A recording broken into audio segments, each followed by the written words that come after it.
Life story channel में आपका स्वागत है। आइए आज मैं आपको सुनाती हूँ प्रेरणादायक कहानियाँ तनावपूर्ण जीवन का हल। जानिए कैसे जिएं सुखी जीवन। तनावपूर्ण जीवन का हल आज हर व्यक्ति ढूंढ रहा है। धीरज नाम का एक लड़का था। वो पढ़ने में काफ़ी अच्छा विद्यार्थी था। उसने देश के सबसे अच्छे इंजीनियरिंग कॉलेज से इंजीनियरिंग की थी। उसका प्लेसमेंट भी अच्छे कंपनी में हुआ। उसके आस पड़ोस के लोगों ने कहना शुरू कर दिया था कि चूंकि धीरज बहुत ही अच्छा है पढ़ने में, तो उसे आईएएस परीक्षा की तैयारी करनी चाहिए। माता पिता का भी यही मन था। यह सब सुनकर धीरज अपने जीवन में दबाव महसूस करने लगा।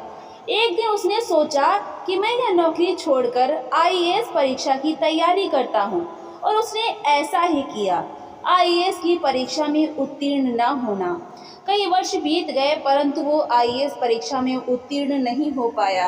अब उसके सारे प्रयास असफल हो चुके थे और अब वो इस परीक्षा में बैठने के लिए अयोग्य हो चुका था, क्योंकि उसकी आयु 32 वर्ष हो चुकी थी। अब ना तो वो इंजीनियरिंग में वापस जाना चाहता था और ना ही उसका मन किसी और सेवा की परीक्षा में या नौकरी में लग रहा था। वो बहुत ही तनावपूर्ण रहने लगा।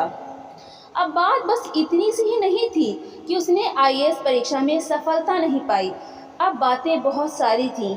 दूसरी नौकरी की सोच भी उसे परेशान करती थी। अपनी असफलता को वो स्वीकार नहीं कर पा रहा था। लोगों का बदला रवैया। जो लोग पहले यह कहते थे कि धीरज तुम पढ़ने में बड़े अच्छे हो, तुम्हें प्रशासनिक सेवा की तैयारी करनी चाहिए, आज वही कहते थे कि बाप के पैसों पर खाता है, पैसा नहीं कमाता, माँ बाप का राशन खाता है, नौकरी नहीं लगी है, शादी भी नहीं हुई है, और अब इससे शादी करेगा भी कौन। शादी के लिए इसकी उम्र भी ज़्यादा हो गई है, और जब नौकरी ही नहीं तो फिर शादी कैसी। माता पिता भी उसकी असफलता से तनावपूर्ण रहने लगे थे। उनका व्यवहार भी अपने बेटे के तरफ अच्छा नहीं था। वो ऐसा जानबूझकर नहीं करते थे। उन्हें भी समाज के लोग जो सुनाते थे उससे वे लोग विचलित हो जाते थे और इसका असर उनके व्यवहार में दिखता था। इन सब से धीरज का जीवन के प्रति नजरिया बदलने लगा। तनावपूर्ण होता धीरज, उसका व्यवहार बदल गया। वो सदैव तनावपूर्ण रहने लगा।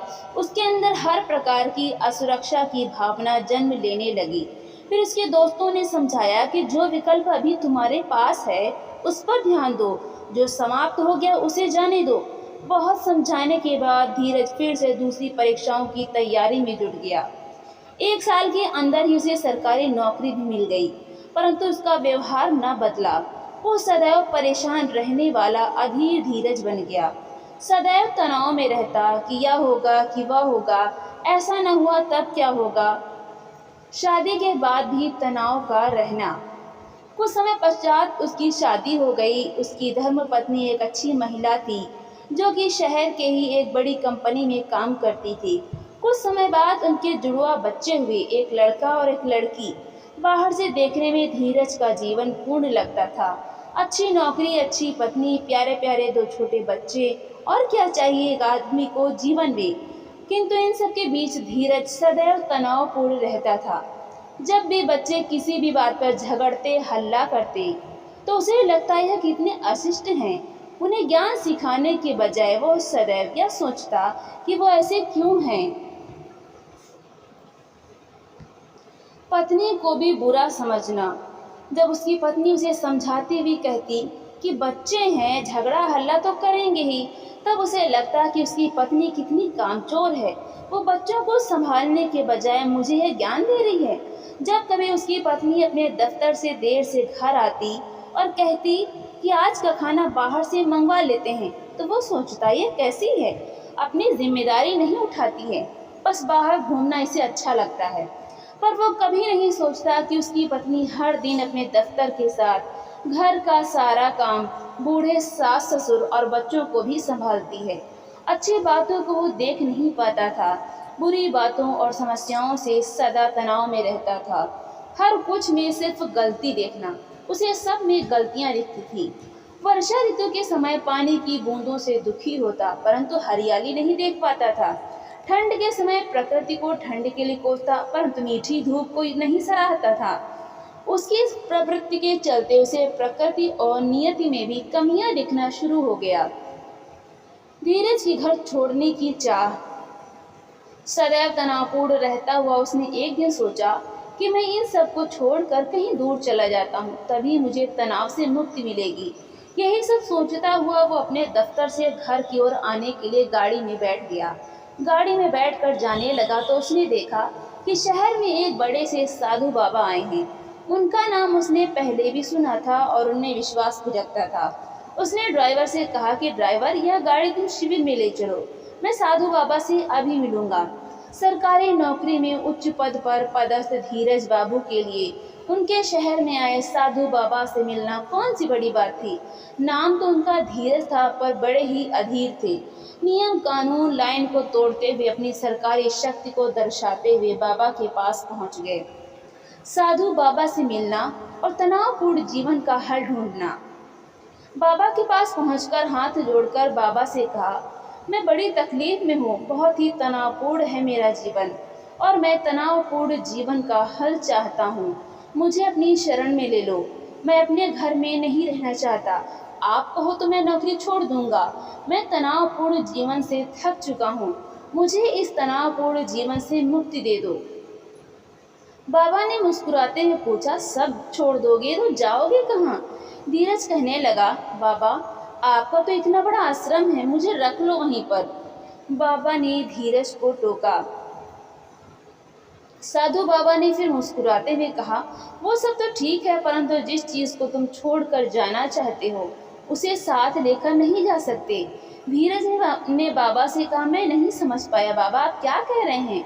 बाबा ने कहा, तुम तनाव को लेकर आश्रम में नहीं जा सकते। तभी धीरज तपाक से बोला, बाबा मैं जानबूझकर तनाव में थोड़ी रहता हूँ, मैं समस्या नहीं चाहता। मैं नहीं चाहता कि मुझे तकलीफ हो, कष्ट हो। मैं बार बार इन बातों को सोचूं। मैं नहीं चाहता कि मुझे तनाव हो, परंतु अब ईश्वर ने मेरे जीवन में इतना तनाव लिख ही दिया है कि मैं इससे हार चुका हूँ। मुझे अब इस तनावपूर्ण जीवन का हल नहीं मिल रहा। क्या सिर्फ तुम ही तनावपूर्ण जीवन का हल ढूंढ रहे हो? बाबा ने पूछा, बेटा क्या केवल तुम्हारे जीवन में ही तनाव है? फिर थोड़ा रुककर उससे कहा, मैं तुम्हें एक कार्य देता हूँ, तुम घर जाने से पहले यह कार्य कर लो। धीरज को बाबा में आस्था तो थी ही। उसने हाथ जोड़कर बोला, जी बाबा बोलिए।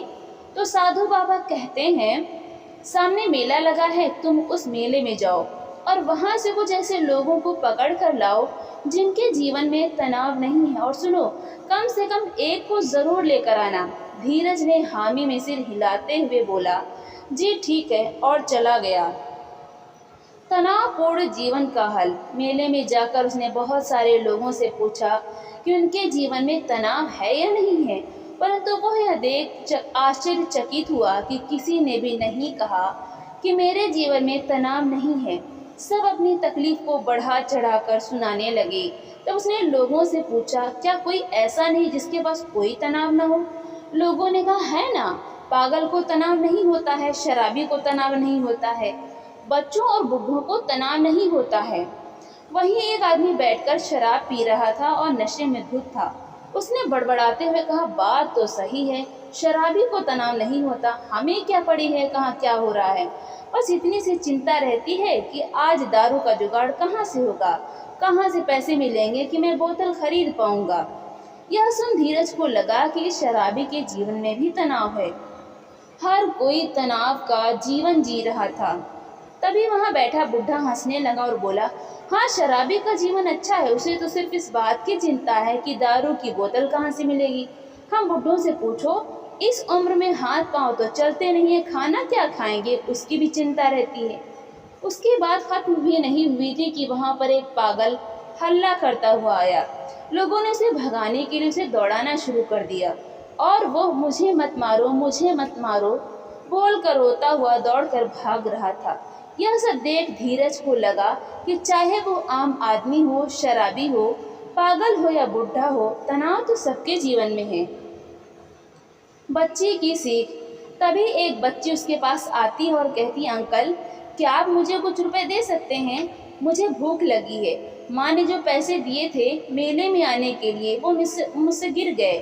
धीरज ने बड़बड़ाते हुए 50 रुपए निकाला कि बच्चों को भी तनाव का सामना करना पड़ रहा है, इस बच्ची को भूख लगी है और पैसे नहीं हैं। बच्ची ने रुपए लेते हुए कहा, क्या अंकल, इसको तनाव थोड़ी ना कहते हैं, ये तो भूख की समस्या है। बच्ची की इस बात से धीरज की अकल ठिकाने आ गई। साधु बाबा के पास वापस लौटना।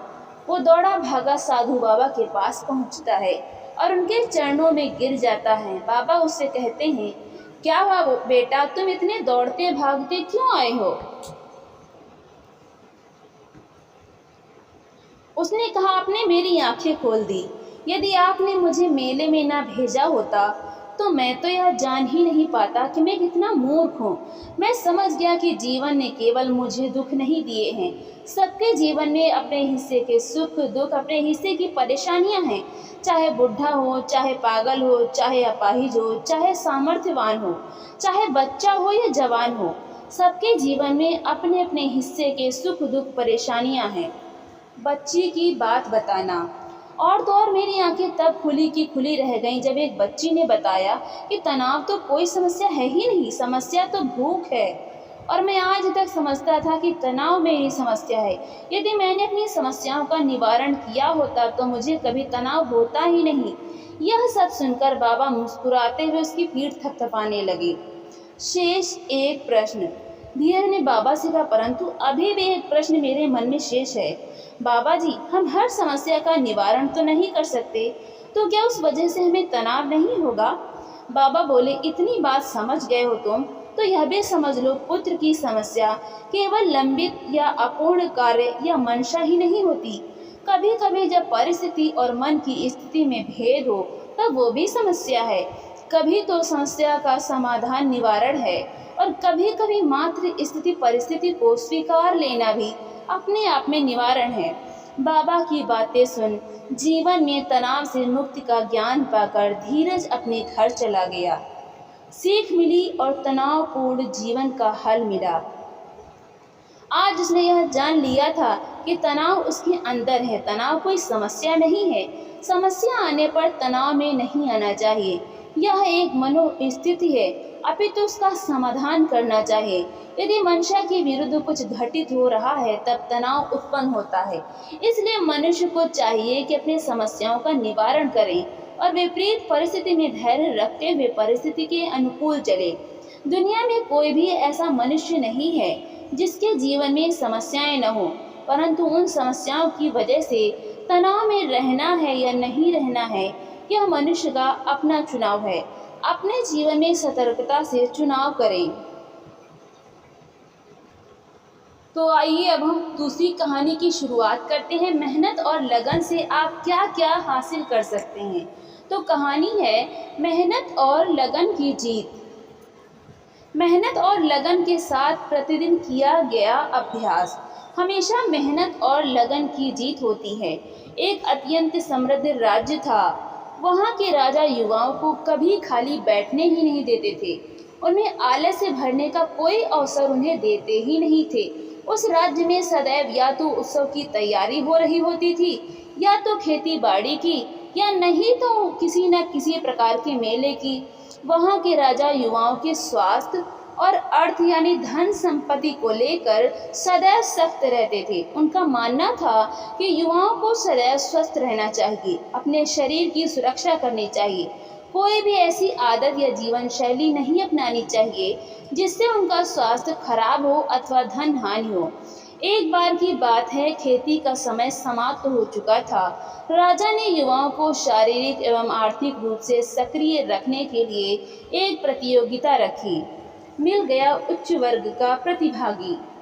प्रतियोगिता को 3 वर्ग में बांटा गया। सबसे निचले वर्ग में एक छोटे बछड़े को उठाकर 50 कदम चलने का इनाम 50 स्वर्ण मुद्राएं थी। वहीं मध्यम वर्ग में थोड़े बड़े बछड़े को उठाकर 50 कदम चलने का इनाम 100 स्वर्ण मुद्राएं। तो उच्च वर्ग में पूर्ण रूप से विकसित भैंस को उठाकर 50 कदम चलने का इनाम 250 स्वर्ण मुद्राएं थी। उच्च वर्ग के लिए कोई उम्मीदवार बहुत देर तक आया ही नहीं। इस पर कुछ मंत्रियों ने राजा से कहा, पूर्ण विकसित भैंस को उठाना असंभव है। यही विचार विमर्श चल रहा था, तभी एक स्वस्थ मजबूत नौजवान राजा के सामने प्रकट हुआ। उसने राजा से कहा, हे अन्नदाता, यदि मुझे 1 वर्ष का समय दिया जाए तो मैं पूर्ण विकसित भैंस को उठाकर 50 कदम चलकर आपको दिखा सकता हूँ। राजा ने मान ली नौजवान की बात।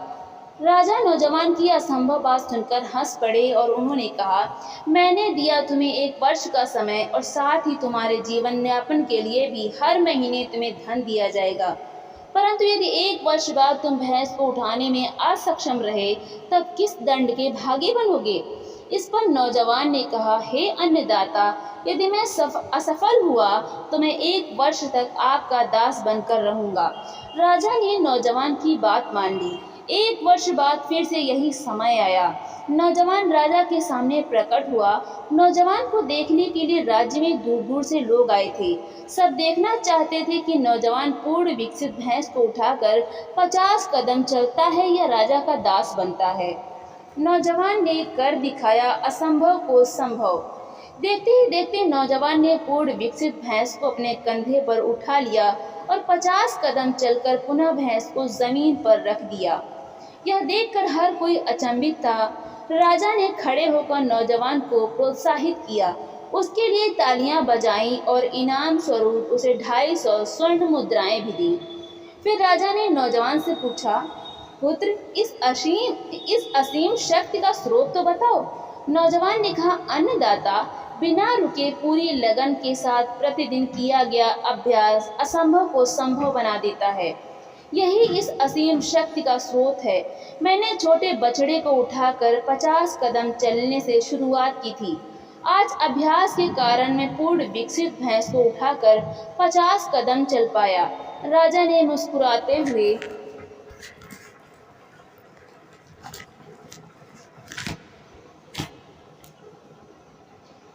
अपने इस बंधु से सीखिए, लगन और मेहनत से आगे बढ़ना। तो दोस्तों, आपको ये कहानियाँ कैसी लगी? लाइक करें, ज़्यादा से ज़्यादा शेयर करें और कमेंट करके हमें ज़रूर बताएं। और इसी तरह की मज़ेदार कहानियाँ सुनने के लिए हमारे चैनल को सब्सक्राइब करना बिल्कुल भी ना भूलें। तो मिलते हैं अगली नई कहानी के साथ। बहुत बहुत धन्यवाद।